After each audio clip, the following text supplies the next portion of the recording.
ಹುಡುಗ ಲಕ್ಷ ಲಕ್ಷ ಮಕ್ಕಳಿಗೆ ಜ್ಞಾನದೀಪವಾದ real hero ಇವತ್ತು ನಮ್ಮ ಎದುರಿಗೆ ಬಂದಿದ್ದಾರೆ. ಅವ್ರು ಯಾರಪ್ಪ ಅಂದ್ರೆ ರಮೇಶ್ ಬಲ್ಲಿದ್ ಅಂತೇಳಿ. ಅವರಿಗಾಗಿ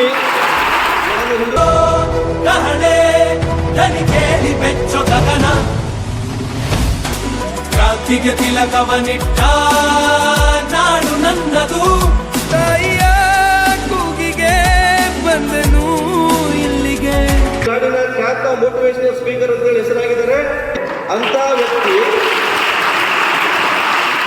ಏನ್ ಮಾಡ್ತಾನೆ ಅಂತೇಳಿ ನಿಮ್ಗೆಲ್ಲ ಸರ್ಕಾರ ಶಾಲೆ ಮಕ್ಕಳು ನನ್ನ ದೇಶದ ಆಸ್ತಿ ಎಂದರು. ಯಾರು?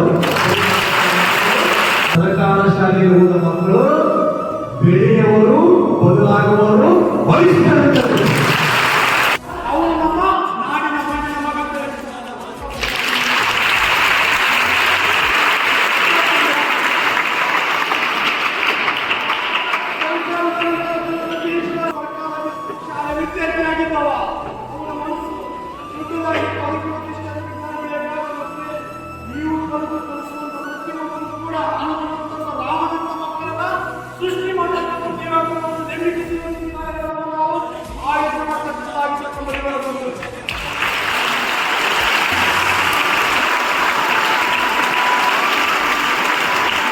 ಶುದ್ಧಿಯಾಗೋ ಹಾದಿ ಎಷ್ಟೇ ದೂರ ಹೋದ್ರೂ ಮರಿಬೇಡ ನಿನ್ನ ಬೇರು. ನಿನ್ನ ತಂದೆ ತಾಯಿ ಮಾಡುವ ಕೆಲಸ ಎದೆತಟ್ಟಿಗೆಂದು ನಾವು ಗ್ರಾಮೀಣ ಭಾಗದ ಅನ್ನದಾತನ ಮಕ್ಕಳಂತೆ ಹೆಮ್ಮೆ ಕಾಯ್ತಕ್ಕಂಥ ಕೆಲಸ ಬಹಳ ಹೆಮ್ಮೆಯಿಂದ ಮಾಡಿದ್ದಾರೆ.